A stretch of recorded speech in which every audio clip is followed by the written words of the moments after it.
뉴스공장 경제 가정교사 최강욱 교수님 모셨습니다. 안녕하십니까? 네, 안녕하세요. 자, 통계 나와서 이제 교수님 나올 타이밍이 됐다 싶었어요. 예. 통계청에서 상반기 예. 고용조사를 발표했습니다. 예. 자, 역시 언론에서는 부정적인 기사 일색입니다. 예. 주로 이제 보수지나 경제지가 그러는 건 이해가는데 꼭 그 1번을 연합뉴스가 그렇죠. 예, 연합뉴스가 예를 들어서 이번에도 월급쟁이 10명 중 3명은 월 200만 원도 못 벌었다. 예. 이 기사를 필두로 해서 쭉 예, 보수 경제지들이 자 매우 나빠졌다는 거죠. 그렇죠. 고용 관련 통계가. 예. 근데 사실은 그게 아니라면서요. 그렇죠.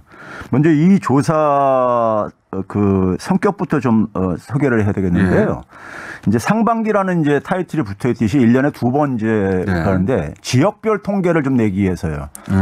지역별 이제 각 이제 지방들이 고용 정책을 마찬가지로 수립을 해야 되잖아요. 네. 그래서 이제 시 군구별 단위까지 그러니까 고용 통계를 이제 그러니까는 자세히 나오는 거고요. 예, 그렇죠. 그래서 지역의 고용 정책 수립에 이제 지원 좀 해주기 위해서 그래서 이제 고용률, 실업률 다 나오는. 예. 그러니까 상반기니까는 1월부터 6월인데 이제 4월 달 이제 중간 정도인 이제 4월 중순을 이제 대상으로 해가지고 조사를 하는 겁니다. 아하. 조사를 하고 지금 이제 그러니까 이거 발표가 그저께 있었는데 19일 날 있었는데 지금 요 시점에서 이제 하반기 조사가 이제 시작됩니다. 아, 4월, 10월 이렇게. 네, 그렇죠. 중간을 딱 6개월, 예, 6개월 이렇게 단위로 가기 때문에요. 그래서 이제 상반기 이제 그러니까 이게 정확하게 지역별 고용 조사라고 이제 타이틀이 돼 있고 그 취업자들을 좀 상세하게 산업별, 직업별로 이제 그러니까는 이 특성을 이제 그러니까 조사하는 거예요. 좀 상세하게 보는 거죠. 전문가들은 마이크로 데이터가 이제 확보되는 건 셈이네요. 그렇죠. 예. 그런데 이제 여기에서 이제 그러니까 여러 자료가 있는데 그런 건 다 이제 건너뛰고 지금 문제 삼은 대목. 예, 말씀하셨듯이 이제 여기에는 이제 취업자에는 크게 이제 임금 근로자가 있고 그다음에 비임금 근로자, 일반적으로 자영업자라고 우리가 얘기하는 이런 층들이 있는데 이제 임금 근로자를 이제 그 월 임금 수준을 가지고 이렇게 100만 원 단위로 끊어 가지고 통계를 냈는데 이제 아까 앞에서 이제 공장장님께서 소개했듯이 연합뉴스 같은 경우는 월급쟁이 10명 중 3명이 월 200만 원도 못 벌었다. 네. 뭐 이런 이제 기사가 이제 나왔어요. 뉘앙스는 굉장히 삶이 피폐해졌다는 거죠. 예, 그렇죠. 한마디로 말하면. 200만 원이라는 기준이 되게 보게 되면 우리가 최저임금이 올해 예. 월급으로 따지게 되면 한 182만 원이 조금 넘습니다. 그러니까 이제 그 최저임금 이제 그 언저리에 있는 이제 그렇죠. 그 이제 이 층을 이제 겨우 최저임금 벌었다 이런 얘기죠. 예, 연상을 이제 시킬 수밖에 없는 건데요.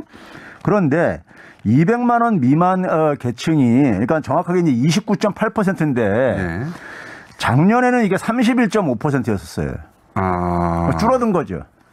그러니까 줄어들고 있다는 이야기를 빼먹었군요. 예. 줄어들고 있다는 얘기를 빼먹었구나. 예. 그리고 이제 좀 나아지고 있다고 해야 되는 거 아닙니까? 그렇죠. 그러면 이제 200만 원부터 이제 그러니까 그 위에층들. 예. 그러니까 200만 원대, 300만 원대, 400만 원 이상 이렇게 또 이제 분류를 해요. 여긴 다 증가했어요. 야, 이거 나쁘다. 이제 이런 수치에 대한 감이 없는 분들은 그냥 뚝 잘라가지고 이렇게만 말하면 이게 나빠졌구나 라고 생각하기 십상인데 사실은 개선되고 있는 거네요. 그렇죠. 전체 임금 근로자가 72만 8천 명, 약 73만 명이 증가했어요. 1년 사이에. 그런데 200만 원 이상 이제 이 월 소득이 200만 원 이상인 임금 근로자가 85만 명이나 증가했어요. 이것도 나쁘네요. 그러니까 200만 원 이상 일자리가 85만 명 증가했다. 그러면 좋아진 거 아닙니까? 그렇죠. 정반대로 보도록 하는 거예요. 그러니까 이게 지금. 그러네. 좋아지고 있다를 그냥 똑 떼가지고 10명 중 3명은 최저임금 수준. 그러니까 일반 국민들은 작년 통계를 모르잖아요. 그 이전 통계를 모르죠. 모르니까. 통계 연속성을 모르죠. 그러니까 비교를 안 하고 그러니까 뚝 잘라가지고 하는데 개선된 부분은 또 보도도 안 해요. 추세는 개선되고 있는 85만 명이 증가했으면은 그렇게 예를 들어서 이게 정반대로 작년에 비해 200만 원 이상 일자리가 85만 명이 증가해. 엄청나게 긍정적인 느낌이죠. 그러니까 200만 명 이상이 10명 중에 7명 이상이다 이렇게 보도하는 거고. 야. 그렇죠? 나쁘다 진짜.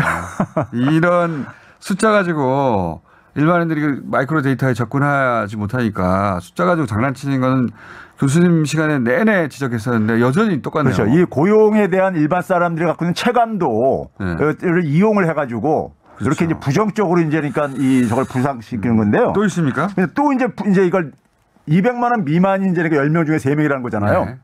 그러면은 100만 원대, 네. 100에서 200만 원 사이 이 부분은 한 41만 명 이상 줄어들었어요. 아, 더 줄어들었어요, 이건 또? 네? 이거 줄어들었어요. 그러니까 이제 저임금층들이 줄어들었단 말이에요. 한마디로 말하면 그거네요. 예. 네. 그런데 이제 누가 이제 그러니까는 좀 늘었냐면은 한 29만 명이 있었냐면 100만 원 미만이 증가했는데 예. 100만 원 미만이 증가하는 이유가 있어요. 100만 원 미만이라고 하면 이제 사실은 최저임금도 안 되는 부분. 그렇죠. 예. 근데 최저임금도 안 받고 일을 할 수는 없는 거잖아요. 대부분 그런 경우는 없는데 요즘은. 그렇죠. 이게 그럼 뭐냐? 우리가 고용 통계를 볼 때 항상 빼놓지 말아야 되는 게 고령화입니다. 아. 네? 우리가 지난 1년 사이에 60세 이상 인구가 67만 명이 증가했습니다. 아하. 67만 명이요? 예. 그러면 이분들의 상당수는 뭐냐면 공공근로 일자리 이런 것들을 할 가능성이 높은 분들이죠. 이렇게 그렇죠? 생각해야 되는 거네요. 100만 원짜리 공공 일자리조차 없다가 예. 100만 원짜리 공공 일자리에서 일을 하는 노년층이 늘어나서 그렇죠. 절대 숫자가 늘어난 것이다. 예. 그러면 좋은 거잖아요, 그것도. 근데 이분들에 대해서 일자리 뭔가 대책을 있어야 될 게 아니겠습니까? 그렇죠. 그러면 이분들이 그러니까 67만 명씩 1년에 증가하는데 예. 이분들이 취업자가 한 47만 명이 증가했어요. 예? 그럼 이분들 대개 보게 되면 공공근로 일자리가 일주일에 9시간, 15시간 이런 것들이 많이 있어요.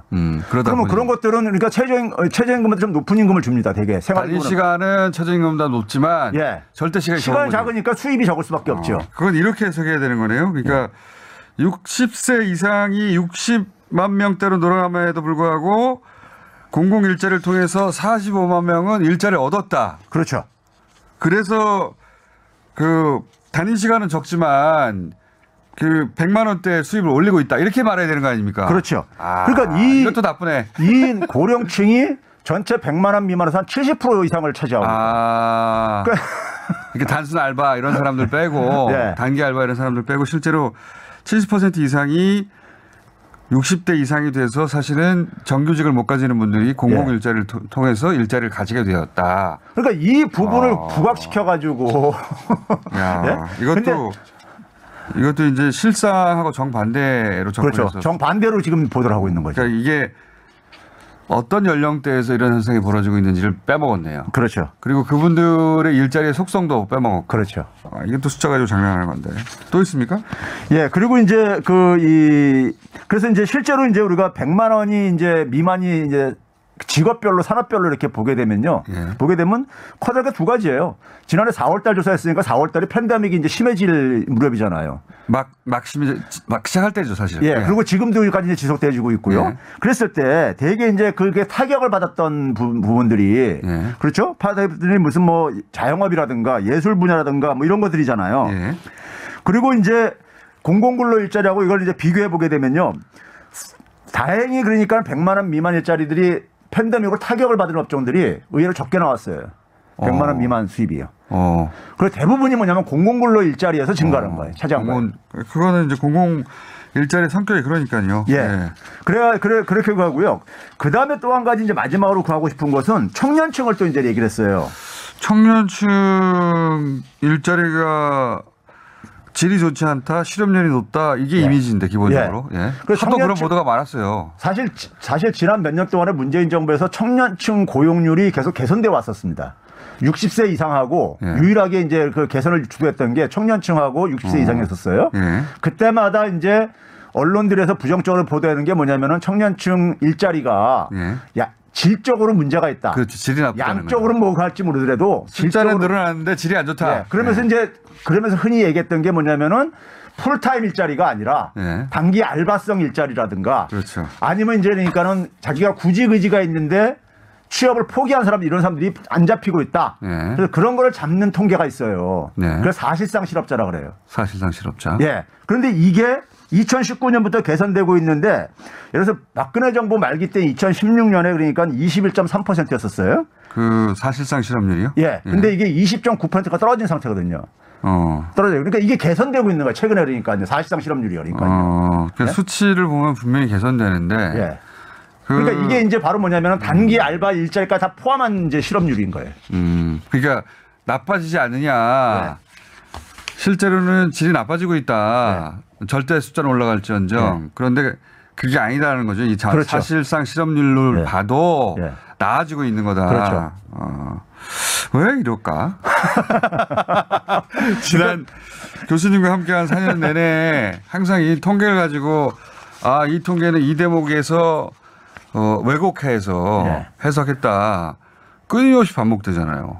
정말 이해가. 그리고 이제 청년층 직업별로 이렇게 또 이제 일자리 숫자를 이제 쭉 해요.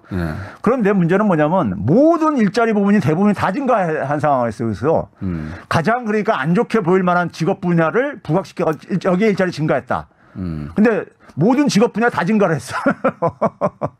예? 이런 식인 거예요, 보도가. 또 있습니까? 고용동향도 발표됐는데. 예, 고용동향은 뭐 이제 9월달 고용동향은 지난주에 발표가 됐었죠. 지난주에 발표됐는데 이제 뭐 소위 역대 최대로 취업자가 증가를 한 거는 팬데믹에서 회복되어지면서. 그렇죠. 그 효과겠죠. 그건. 이제 경기가 1분기, 2분기 회복이 되면서 고용 지표는 후행 지표라고 합니다. 나중에 이제 그러니까 반영이 나중에 이제 효과가 나타나는. 그러다 보니까 이제 지금 이제 3분기에 이게 반영돼가지고 지금 폭발적으로 지금 이제 취업자가 증가하는 걸로 지금 이제 나타나고 있죠. 이게 역대 최대 폭이에요. 그렇죠. 예. 그러니까 작년에 안 좋았으니까 기저효과도 있겠죠. 예, 그렇죠. 기저효과도 있겠고 또 이제 올해 수출도 좋고 중소기업도 좋은 대목이 많으니까 그런 효과가 다 합쳐졌겠죠. 그렇죠. 예. 근데 이제 역대 최대 폭으로 고용이 좋아졌는데 이 기사는 내가 못 봤는데. 교수님 가져 오셔서 알게 됐고 산업별로는 어때요? 산업별로는 일종 이제 그러니까 여전히 뭐냐면은 그 어려운 분야들. 이 팬데믹으로 어려운 분야들은 이제 그러니까 내수에 영향을 많이 받는 분야라든가 그다음에 이제 제조업도 여전히 그러니까 좀 이제 안 좋은 걸로 좀 나오고 있고 숙박업 같은 거. 예, 그렇죠. 도소매 음식 숙박업, 음식 숙박업 이런 것들이 안 좋고 예술 분야도 안 좋고 그러니까 내수가 그러니까 내수에 영향을 받는 분야들 공연도 서비스, 못 하고 그렇죠. 여행 못 다니고 식당 시간 제한이 있고 그러니까 그렇죠. 우리가 예상되는 곳들이 다 어김없이 안 좋군요. 그렇죠. 산업별로는 그렇고 자. 그런데 가장 이제 이런 통계가 정작 보여줬어야 할 이 사각지대 어려운 계층 거기는 어디입니까? 예, 아무래도 이제 그러니까는 그 고용에 있어서 가장 어려운 부분은요. 그 소위 말해서 그 연령적으로는 60세 이상들이 이제 아무래도 거하고요. 그다음에 이제 이 팬데믹 상황 속에서 여성 고용들이 많이 이제 그러니까는 여성 주부 이제 그러니까는 노동력들이 이제 아동들 이제 돌봄이라든가 이런 것 때문에 그러니까 이제 그 이 일을 포기하고 가정으로 이제 그러니까 돌아가야 된다든가 이런 분들이 그러니까 많이 이제 타격을 받았죠. 타격을 받았기 때문에 이분들이 그러니까는 사실 그 이 좀 섬세한 좀 지원이 좀 필요한 이런 상황인 거고요. 그러니까요. 예. 그리고 아무래도 이제 자영업자들이 힘들어지니까 특히 이 뭐 숙박, 음식업 같은 경우에 거기서 고용했던 고용원들을 해고하는 경우가 많았겠죠. 그렇죠. 그러니까 고용원이 있던 자영업자들이 힘들었겠죠. 아주. 그래서 이제 고용원이 있는 자영업자들이 많이 이제 계속 지금 감소세가 여전히 지속되고 있고요. 그분들이 되게 1차적으로 대응하는 것은 이제 고용원을 이제 해고시키고 이제 해고시키고 하다 보니까 이제 고용원이 없는 자영업자는 증가를 하고 있어요. 거꾸로. 그러니까 고용원이 있던 자영업자가 고용원을 해고하고 본인 혼자. 그렇죠. 일단 처음 대응은 인건비 줄이는 방식으로 대응을 하죠. 최소한 고정 비용을요. 사실 제일 큰 거는 월세인데 그 임대료가 잘 안 움직이니까. 이 폐업하는 거는 이제 굉장히 큰 용단이 필요하니까는 그 전에 버티려고 할 때까지 버티기 위해서는 인건비를 줄이는 거죠. 그러니까 고용원이 있는 자영업자가 가장 피해가 컸다. 그리고 스포츠도 그랬겠네요. 예술, 그러니까 레저와 관련된. 그러니까 직접 내 생계와 직접적이지 않은 분야들이 타격이 컸겠죠. 그러니까 아무래도 사람끼리 이렇게 접촉을 해야 되는 이런 부분들이 이제 타격을 받을 수밖에 없는 것이고요. 여기는 이제 국가가 지원을 해줘야 되는 부분인데 예. 그런 얘기는 안 하고 이 통계에서 고용 통계를 정반대로 해석해서 사실은 개선됐는데 굉장히 나빠진 것처럼. 그러니까 뉴욕 타임즈 같은 경우는 이런 고용의 사각지대에다 저에게 초점을 맞춰서 보도를 해요. 그게 맞죠. 예, 그래가지고 여기에 정책이 책임져야 될 영역 그렇죠. 아닙니까? 예. 그런데 우리는 거꾸로 자극적으로. 왜냐하면 그런 기사는 너무 당연하잖아요. 예. 뭐랄까 당연한 느낌이 드는데 이렇게 뭔가 나빠졌다고 해야지 기사가 읽힌다고 생각하는 건지 의도가 있는 건지 모르겠지만 4년 내내 똑같네요. 통계 나올 때마다 항상 비슷한 얘기를 하게 됩니다. 자, 여기까지 하겠습니다. 최백은 교수님이었습니다. 감사합니다. 네, 감사합니다.